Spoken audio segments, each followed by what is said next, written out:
So I've been doing a couple live talks on Facebook, but I actually wanted to go and do some live talks and then have the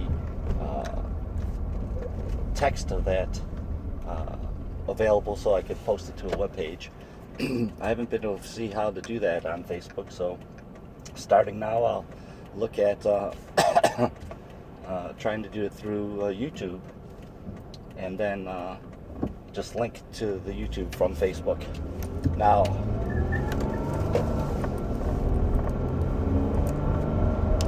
obviously I should drive better if I'm going to have a talk out there, but so I've had a number of different things that I'd like to convert to text and a book like there, and I think I'll stick to politics on this one, although I do have my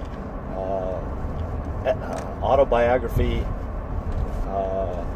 about my court case that I plan to do eventually, and if I were driving down South Carolina in the middle of the night, that'd be probably a good time to do it, because I expect it to be multiple chapters, multiple lengths. But today we'll stick to politics, and I've given some previously on Mr. Trump and his presidency. And you see, I've note the positive aspects of his trying to rein in the Fed.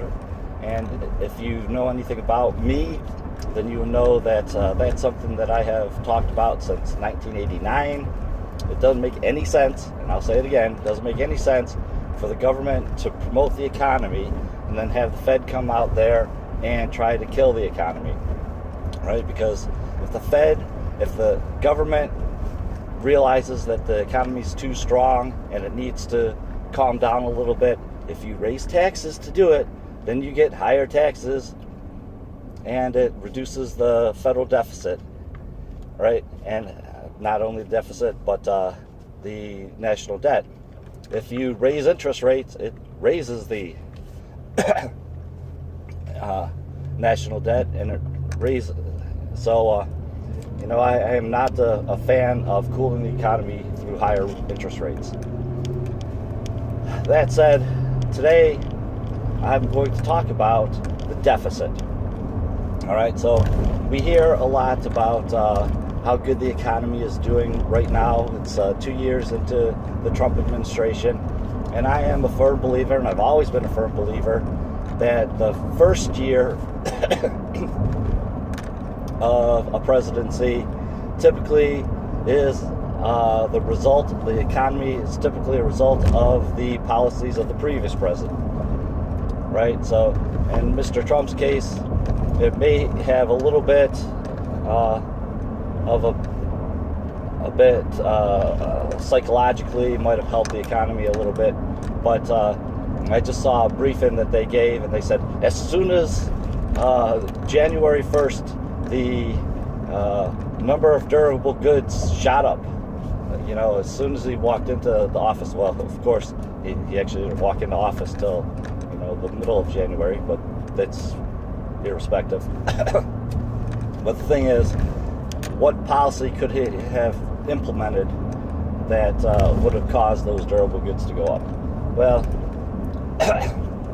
so, and it works just the other case as well too. I think Bill Clinton's initial positive aspect of the economy was a result of the fiscal constraints that George Bush had done to correct some of the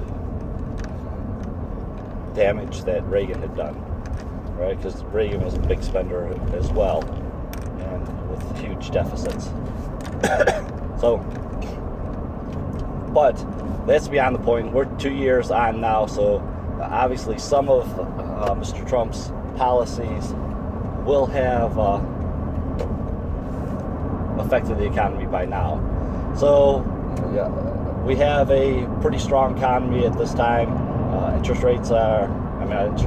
Employment rates are high. Salaries are going up slowly, not as fast as they could have, but they're going up some. But what policies would have caused that. Okay, and they always talk about the big tax cuts and the lower regulations. Well, I think we have to have smart regulations. So we'll get off the deficit for a second. And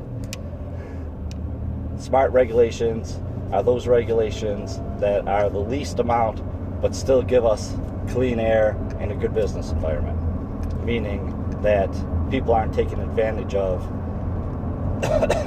in the business environment. So if regulation is keeping Lake St. Mary's from being polluted like it had been after the last time we had no regulations, well, then I'm for those regulations. And I know that we can farm without polluting our lakes. So we can have both. We can have a good, strong farming industry while we can still go jet skiing and have fish in our lakes and go swimming and not be contaminated by algae. So, the last time, it took the Obama administration or whoever you want to say 6 years to clean up the doggone lake up there. It's been good for 2 or 3 years. Now you hear I want to roll back those regulations that protected us and allow us to go fishing and water skiing. All right, but that was a side note. The other part that I'd like to talk about is the deficit and the economy. How come we have such a strong economy? Well, for 8 years, you had the Democrats saying, hey, we need to spend more money, even if we go into deficit, in order to bring us out of the economy. We need to spend more than what we have. If we spend more than what we have, that'll fuel the economy and get things going. Well, the Republicans, rightfully so, and I think it's rightfully so, limited the amount that we spend. All right, so for 8 years, you had the Republicans saying, oh, if we spend more than we bring in, then that's not going to be useful to the government. It's not going to spur the economy, right?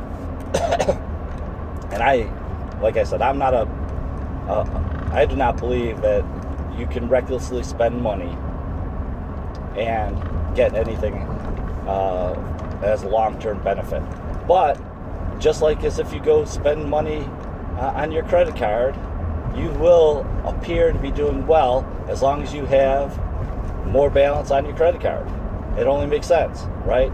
So if people want to say, hey, we spend more money than what we have, we can have an upgraded TV, or we can have the super fancy car, or whatever it is, because you're borrowing it, that's fine, but someday you have to pay for those things that you've purchased, right? And so basically what we've had in the last year is the Republicans have done what the Democrats said that they wanted to do, and that is just spend more money than what we're bringing in. So, I'm not really impressed by the fact that we had a high limit on our credit card and we've gone ahead and started to spend it.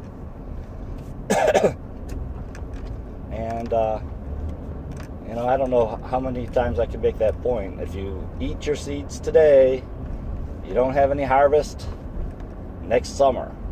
You don't have any harvest next fall. All right, I've said that a dozen times, and I just see that as what's going on with the current economy today. So, it might be possible, right? Now you had the Democrats say they believe it, you have the Republicans say they believe it, that you can just go ahead and borrow more money, and you can just live high on the hog the whole time. But I really think that we were much better off and progressing in the right manner by being measured in how we spent money during the Obama years. The check that the Republicans gave to keep the spending and to make sure that, at least try to make sure, obviously it's the government, but try to make sure that we were getting good value for our dollars, was the right way to go in the economy for a sustained long-term improvement to the economy, right? So yeah, maybe it took 6 years to get to that place where we were making up for really poor decisions in the early 2000s, but we were getting there, and I think we would have been pretty strong here these last 2 years without having the huge deficit that we currently have now. So hopefully when they address the deficit, it's done better than what they're thinking right now. All right, so now the Republicans are in charge, and they say, hey, what we got to do is cut Social Security in order to keep the deficit from going up, right? We have to cut any program that helps the environment. We got to cut any program that regulates the quality of the goods that are sold in the country. All right, so I'm not exactly sure why they think that is better than asking for a better process so we don't waste and destroy the whole Air Force building one jet airplane and letting everything else go by the wayside when you have to keep churning money on a huge paperweight. So hopefully the Republicans get better and make smarter decisions, because you got to spend your money wisely and get good value for your tax dollars if you're going to spend tax dollars. All right, with that, I'm going to cut out for today, and hopefully that I can get a good transcript out of this and post it and make a website out of it. Thanks. Bye.